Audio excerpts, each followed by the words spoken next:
You got people saying, oh, no risk of a sell-off here. There's no crash that's going to happen. The crash has been canceled. We're in earnings season. We're going to have the Fed cut. Even if I'm wrong about the October 9th being the peak right there on the S&P 500, I'll still be right about the crash because, again, there's major resistance right here in the weekly time frame. I don't think I'm going to be wrong about October 9th being a peak, and I'm talking about that in this video. If I'm wrong about it. All it's going to do is just suck people in, going up into the resistance area and then turning with a double top pattern. Go to a new high. Go see, and then you get the massive dump with the double top pattern. I still think it's a lopsided head and shoulders, but it does qualify as a double top with a lower high, just like the NASDAQ. More about that later. Okay, we are in earnings season. We just had Intel report. Intel beat on sales. That's not really moving futures and after hours, but they did beat on revenue, and sales are up, but not really a market mover, at least so far in after hours. We had a rally. This proves there's no risk of a sell-off here, no risk of a crash, a stock market crash, to kick off the bear market, which is what happens. This proves it. Well, not so fast. Not so fast. Again, what we've done is rally up to resistance and get another lower high. Probably a wave 2 for the S&P. I'll show you on the chart.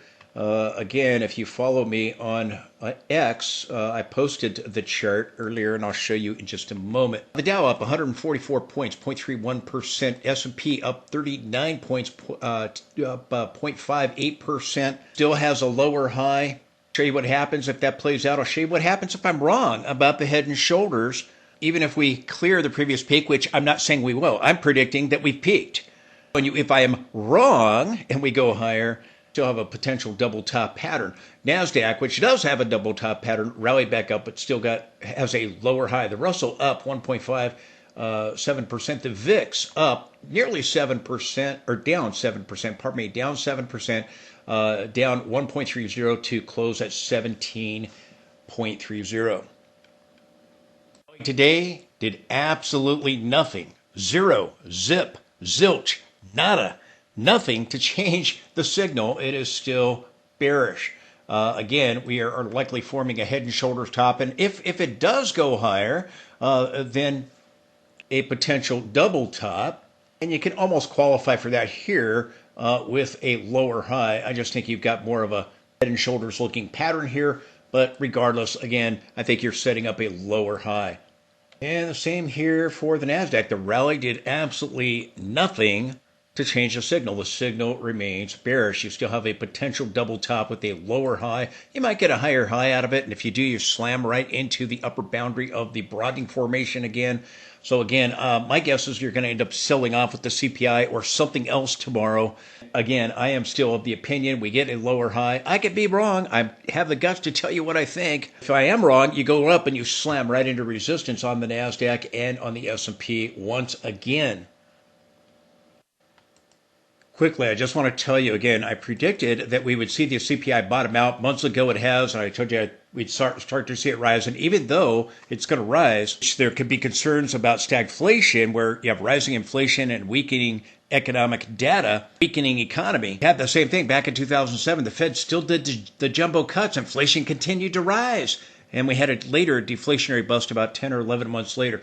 You've got a rally today on the 10-year Treasury yield, and you got a bullish falling wedge, and you got these bullish divergences. So again, I'm watching this. You're getting these bullish divergences setting up ahead of CPI data. Could that mean that it comes in hot? I don't know. I'm just telling you, my number is supposed to rise. I covered that yesterday, and the core number is supposed to come in flat, the same as it did the previous reading at 3.1%, I believe it was.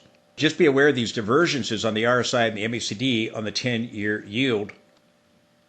Please support the channel with the link directly below that allows me to be able to provide you this information. If you like the charts, you like the indicators, please let me know that by supporting the channel today. If you follow the link below, take you to a secured site, and you can donate any amount you want or make it a recurring donation. If you do that, I thank you. So thank you for your consideration for that.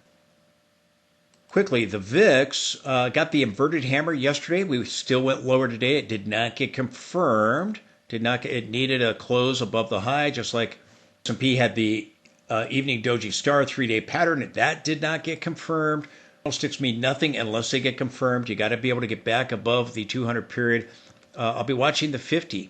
If we hold above the 50, get back above the 200 period, the black line there, we can get the sell-off with the CPI. If we rally initially with the CPI, go back and test the 50, get a gap and trap, you go up and hit the resistance levels, you hit the upper broadening formation again on NASDAQ, you go up and hit the resistance channel line on the S&P, you buy a little bit more time and probably form double tops with the second top being higher than the first. Right now we don't have that. They're both lower. Yes, S&P does qualify as a double top pattern. MACD's rolled over, still positive, still above the 50. When you have that scenario, bad things happen on the S&P 500. So far, S&P broke the trend lines and went sideways. We're watching. Do we see the volatility on the VIX here begin to surge with a lower high or on the S&P, or do we go up and make a higher high down the October 9th high, form a larger double top pattern coming into resistance? My guess is that's not going to play out that way, but it could play out that way. That's why I'm warning you about that. And if it does play out that way, I will be completely wrong about the October 9th peak. I'll likely be right about the top being processed, but I'll be wrong about the October 9th peak, October 10th peak for the NASDAQ. Bitcoin, and I'm going to talk about Bitcoin for a minute. If that's it's okay. That's okay. I'm trying to point out something that I think that both Bitcoin and the S&P are getting a wave too. Now, both of them still have bearish signals, but both of them have had a rally and now are setting up a lower high. Bitcoin, I just made a Bitcoin video. If you want to see today's Bitcoin video, I'll link it at the end of this video. You can see all my really neat Bitcoin indicators, which called the top, which called the sell-off, which called the rebounds back up and this recent rally. Then again, slamming into resistance. The S&P and NASDAQ are doing. Bitcoin's doing it as well. It's back testing some broken trend lines. I think Bitcoin is got a 5-leg push down. I think Bitcoin is in wave 5. And I think that, and this is relevant to the S&P. So I think you have a 1, 2, 3, 4, and now I think you're getting this wave 5. I drew this in before the sell-off ever started here, and it's played out beautifully. The sell-off, I think you're getting a 1. I think you're going to get a 2 up at this trend line right here, or just below it. I think you get a 3 and a 4 and a 5, and I think that Bitcoin bottoms out at Q support. And then I think it rallies back up and gets a bull fake, gets a bull trap pattern setting up the 61.8 Fibonacci, which I've drawn here. If you want to see the Bitcoin video, it's pretty cool. A lot of cool indicators. But the point I'm making right here is I think Bitcoin peaked before the market. The market peaked after Bitcoin, which is what usually happened in 2021 and 2022. Bitcoin peaked, then the NASDAQ and the S&P. We have Bitcoin peak and then S&P and NASDAQ right after it. Gold will peak later. Gold will pull back and likely make a new high, peak about 2 or 3 months, 2, 3, 4 months into the recession. That's what happened the last time around. The commodity cycle usually is the last one to end. Bitcoin is usually the first one to end. We had the sell-offs in 2018 in the stock market. Bitcoin peaked in December 2017, and it sold off. We had 2 big sell-offs in the stock market in 2018. We had the pandemic sell-off. 2020, Bitcoin had already peaked, market after, and we saw them collapse together. We're going to see the same thing happen going into recession here. I believe the recession is going to hit in December or January, the latest sometime in the first quarter. But again, I have the guts to tell you what I think. I think it'll be December or January that the recession will hit. I think the stock market has peaked, all likelihood. I think you got a wave 2 here on Bitcoin in the 5th wave, the final 5th wave down. And I think that we're getting a wave 2 on the S&P. And here's what I think is going on with the S&P. Very similar to Bitcoin being in wave 2 of wave 5. of what's likely a larger five-leg push lower. I think the S&P is getting a counter trend for a lower high, going back up into the resistance zone and turning down off of it at the end of the session. I think you're going to see the rising wedge break down likely tomorrow, drop below the 200 and the 50 period moving average, and I think you're likely in a wave 2 that's now completed and probably moving into a wave 3. I think you either have 1 or A over here. I think you have either 2 or B over here, and now I think you've started either 3 or C and getting a 1, 2. And again, as I said yesterday, you're going to get a wave C or a 3. It's going to be a pretty ugly sell-off. Other possibility besides a 5-leg push down is we get some kind of aggressive 3-leg push down if you have a series of 3s, if we are getting a leading diagonal. Leading diagonal have overlaps, and it's in a series of 3s. Again, too early to tell, but we'll see how it unfolds if we get a lower high. Now, if I am wrong about the Head and Shoulders, if I am wrong and we go make a new high, I am not predicting we're making a new high. I'm telling you what happens if I'm wrong and we make a new high, because that could happen if we try to clear resistance. My signals are still bearish, but there's still the possibility of a double top and going back up and slamming up into the resistance areas that I've talked about. I have a guts to tell you what I think. I'm not telling you I think we're going to rally to a new high. I do not think we will. I think we've peaked back over here on October 9th. I'm telling you, if I am wrong and we rally to a new high, watch the trend line up here, and then watch the resistance zone. Watch the resistance zone. If we overthrow that area, if you overthrow that upper boundary, we might try to go up and make a new high into the resistance areas. I've been showing you, and I'll show you in just a moment. Do I think that's going to happen? Nope, I don't think that's going to happen. Am I telling you what could happen if I'm wrong? Yep, I'm telling you what can happen if I'm wrong. Do I think we've topped? Yes, I do. I think we're going to have a sell-off on Friday? Yes, I do. Do I think it will likely be the CPI? Yes, I do. Could it be something else? Yes. Again, I have the guts to tell you what I think. I also tell you what could happen if I'm wrong. If we do make new highs, my prediction will not come true here, but we would still get a double top pattern. That's not what I'm predicting, but I'm giving you the short-term bullish side if the reversal does not play out at the resistance zone, major resistance. Bitcoin's in a wave 2 of a 5-leg push lower. I think we're in a wave 3 or C here, which again, if we get an ABC, that's corrective and we can still go make new highs. I think that's less likely. I think that the stock market is topped. As I said 2 weeks ago, I think 2 weeks ago today, I think it peaked on Thursday, October 9th. I said that at the top. I said it last week. I said it this week. As we hit my objective target in the weekly time frame, getting warning signs there, slamming into my trend line of resistance. So I think you've got a good shot that Bitcoin is topped at major resistance. The NASDAQ and S&P have slammed into resistance trend lines. You've got NVIDIA doing it. You've got the Russell slamming into the upper boundary of resistance, the upper boundary of the rising wedge, and another trend line of resistance from the previous highs. Now here's the 60-minute chart again. Here's our rising wedge. Again, I think that, again, we're going to turn off the resistance zone from this high. Let me redo that here. This high right here and this high over here is the resistance zone, and we're turning off just underneath that level. I think it's a wave 2. If I'm wrong, we're going to push up above that area, and then you have a potential double top, like what we have with the NASDAQ, if that's the case. And again, we're now getting close enough to where that could still qualify as a double top here as well. I'm just saying a Head and Shoulders that's lopsided because you have this left shoulder over here, which again, the right shoulder is higher. It's a lopsided, unbalanced pattern where one side is higher than the other. But it also qualifies as a double top with a lower high, which is what we have with the NASDAQ. So again, does the RSI push higher and I'm wrong and we push higher and then we tank and we go up to this trend line right here? That's very, very possible. And then rather than peaking here, you're going to peak over here either Friday or early next week. That's if I'm wrong and we end up rallying and you go up to the upper boundary of the rising wedge. So I wanted to show you that. Right, we come back down and we take out the lower boundary. We take out the lower boundary of the rising wedge. We take out the 200 period. You got another rising wedge in this move higher, this bounce off the 200 period. Let me show you on the intraday charts here. Here you can see it on the 15-minute chart. We had a rising wedge going into that, getting a lower high, and I've marked the resistance zone with the red dotted line there and the black line there.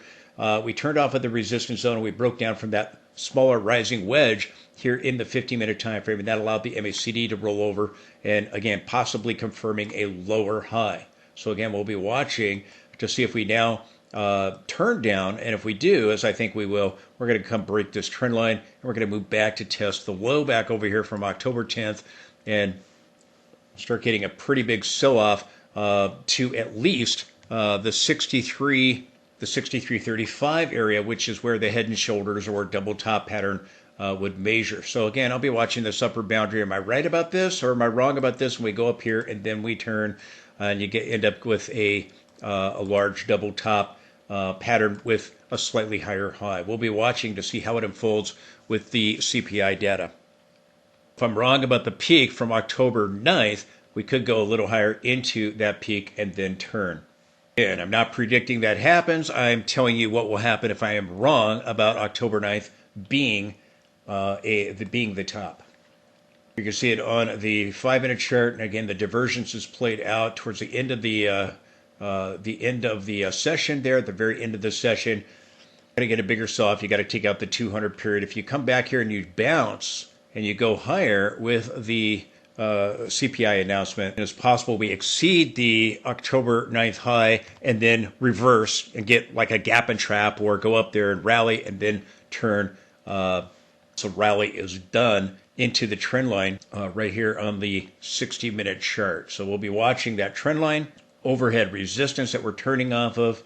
By the way, if this is a double top on the S&P, and it does qualify with the lower high or higher high, again, if it has a lower high, it's the same measurement as the head and shoulders pattern from the high to the low. It's 215 points. It takes you down to 63.35. So if it plays out, you're dropping 430 points. You're going to come back and give back the rally, and then you're going to continue lower down to 63.35. NASDAQ 100 was up 288 points, up 218 points. It was up 0.88%. It was up 0.88%. You got the McDonald's pattern here too. Again, a lower high so far. Again, couldn't make a new high. The high over here from October 10th is holding, and we got a lower high, slightly lower high. Couldn't do it. And then again, another slightly lower high today. You still might try to go higher. Again, double top patterns sometimes do that, and that's what I'm saying. I could be wrong about the S&P, and if you do, then you have these double top patterns. Directly overhead is that upper boundary trend line from the broadening formation. So again, going to be watching to see if we come back down and start taking out these 200 period moving averages to test the lows from October 10th, the S&P and the NASDAQ here in the 60-minute time frame. Again, as I keep saying, I could be wrong if about the high over here. If we go up and slam up into the trend line again, it's directly overhead, and then you get a double top with the CPI. Maybe you get a gap and a trap, and then you gap higher and you turn. And it could play out that way. In the S&P, it could too. We can gap higher, end up getting a double top in the S&P, and then have a gap and trap, start to rally with it and then end up sailing off with it. I'd be wrong about the peak on the S&P on October 9th and the NASDAQ on October 10th. I don't think that's likely. Just telling you what could happen if I am wrong about that. Again, I am not predicting that will happen. I'm just telling you if I'm wrong, you could double tops are famous for doing that. So just to let you know. But I am not predicting that will happen. I think that we've peaked already, but I don't know the future. That's just my personal opinion. I'm talking about the NASDAQ. Let me just show you the chart here again. Directly overhead is that trend line. We turned off of it right here, just slightly overthrowing it. Again, you could go back and hit it if we end up getting a double top where you have the second peak a little bit higher. Little miniature double top on the 60-minute chart. So again, the confirmation line is the 10th of October. And if we end up going higher and then turning or getting the lower high as as I talked about, and then turning. You got to take it that 50 period, and then we'll be watching for a move back to the 200. Now, even if I'm wrong about the October 10th peak, again, you're still likely going to turn off of this trend line with the double top pattern that goes slightly higher. So just be aware of that on the NASDAQ. Again, you have a broadening formation of 5-point reversal, 1, 2, 3, 4, and 5. And I think that we've topped, or if I'm wrong, we're about to top. And then I think we're going to end up selling off, coming back down here. When we crashed, kicked off the bear market, and with the bursting of the tech bubble, NASDAQ dropped 42% in about 2 months. You see something very similar to that with this broadening formation. Probably going to crash into December or January, where I think the Fed will panic by December or January, and I think the recession will either start in December or January, or by the latest in the first quarter. But again, I have the guts to tell you exactly what I think. Very few people do. I think it's going to start in December or January. It looks like it's playing out exactly as it did in 2007. But this, I'll just touch on it briefly. Again, when the Fed started cutting here, which we had a long pause out of the Fed, the Powell cut right before the election, and then we had the Fed pause up until September, and this is 2007. And September 18th, 2007, they cut. We went and made a new high, and we peaked 17 sessions later. Here in our current situation, we had the Fed cut, and we peaked 16 sessions later. That's why I think it's a top. It's very, very similar. I could be wrong. I'm just telling you what I think. If we go higher, you still likely have a double top and a major resistance. But this is into my thinking, and we hit my trend line of resistance in the weekly time frame. In doing so, you just have so many similarities with 2007. So I'm just trying to help you understand my thinking.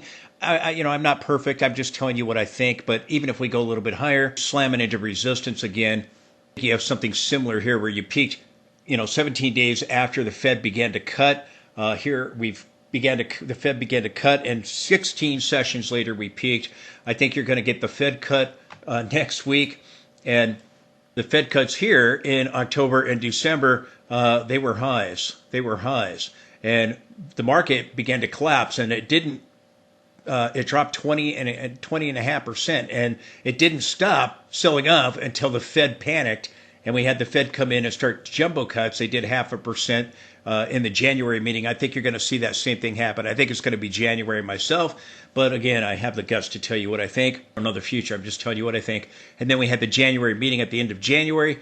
And again, another jumbo cut of 0.5%. Back in 2001, they started the cuts with January of 2001, and they started with 3/4. The jumbo cuts, and again that put in a short-term bottom. But with this cut, again we turned back down, and then by the March cut, 3/4, the Fed went more aggressive. Then we got a big move back to the 200 period, then sold off and made new lows. And again later we get the Lehman moment going into 2008. And I think we're following this blueprint. Just my personal belief, and surrounding what I think is going to happen now is surrounding the October cut, we took out the 50 period. We bounced off of it. But then you took out the 50 period, the green line there. And I think that we're going to see that happen here surrounding maybe the CPI or going into the Fed meeting next week. I think you'll see a push below the 50 period moving average. So, and again, this is one of the reasons why I think we've already peaked. But like I said, I could be completely wrong, and we could get a higher high for a double top. That is very common in the pattern, very common with that pattern. Just telling you why I think this. And with turning, we turned off of my major channel line that was my target at 6,700 to 6,800. With that peak, 16 days after the Fed began cutting, we slammed into my trend line here. This is my long-term target right here. And again, that's why I personally believe we've peaked. Now, I could be completely wrong. We can go up or just directly underneath the trend line. You see this red boundary right here? That's a parallel boundary to all these lows in 2020, 2022, 2023, 2025. And again, this is my target. We've reached it between 67 and 6,800. We back-tested the broken trend line from the 2023 low. Now we can go up and hit that trend line again, and you get yourself a double top pattern on the S&P. Certainly don't want to rule that out. I'm just telling you why I think we've peaked and we're going to get a lower high. We might get the higher high and slam up into my trend line again, and if we do, it's going to be followed by a sell-off then. Again, It's my personal opinion that I think we peaked as we hit this trend line. We have something very similar to what happened in 2007. A lot of similarities. We began to see negative numbers show up in 2007. And you know what? We got a big negative number and the market sold off. It peaked.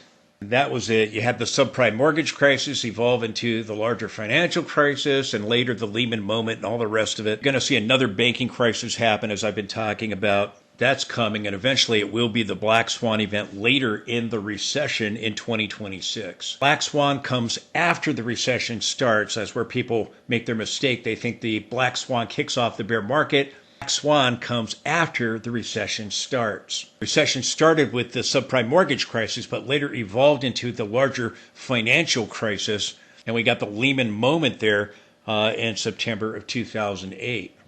Your Black Swan event. S&P peaked at 65, 64 and a half, so let's just round it up to, or sorry, 67, 65. That's 67, 64, rounding it up to 67, 65. There it is. Sorry about that.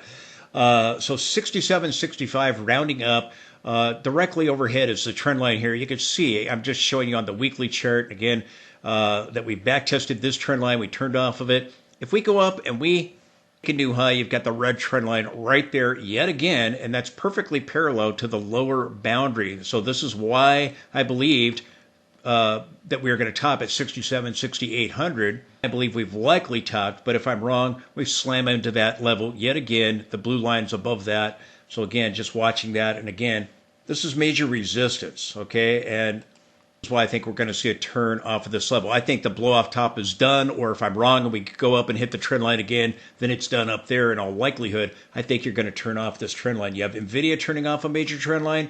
You have NASDAQ turning off the trend line of the broadening formation. You've got Bitcoin turning off a major trend line. If I bring this up close in the daily time frame, you can see again, we broke the trend line from the May low. That was acting as support. We tagged it 6 times, and then we broke it when Trump announced the tariffs on China that will start November 1st. And don't be surprised if that rattles markets, if that goes forward. Trump's going to be meeting with President Xi. If it goes well, that could be delayed. If it goes bad, then Trump's going to go forward with that. But if they don't have a deal by November 1st, those additional 100% tariffs goes into place. Trump could delay it. We'll see what happens, but that's something that could rattle the market. The banks could rattle the market.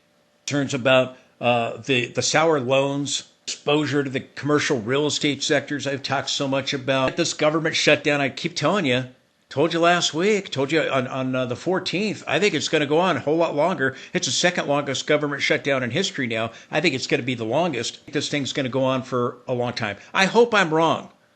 People that are going without paychecks, you've got people that are on programs that do rely on things, and they're, food stamps and the WIC program and things like this. There are those that are needy. It's very sad to see them suffer. I think this is going to go on longer than everybody thinks. I hope I'm wrong. I hope it ends this week, as some are saying. I don't think so. I think they're going to keep it going. I think that this is going to go on for weeks, 6 weeks. 5, 6 weeks, up to 2 months, maybe even longer.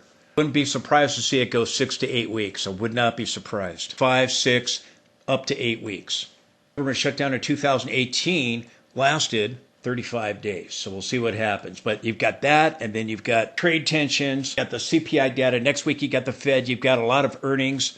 The two presidents meeting with the trade deal there. We've got the November 1st deadline for the tariffs. So again, we'll be watching all of this. But we're back testing right now. I think you're going to get a successful back test.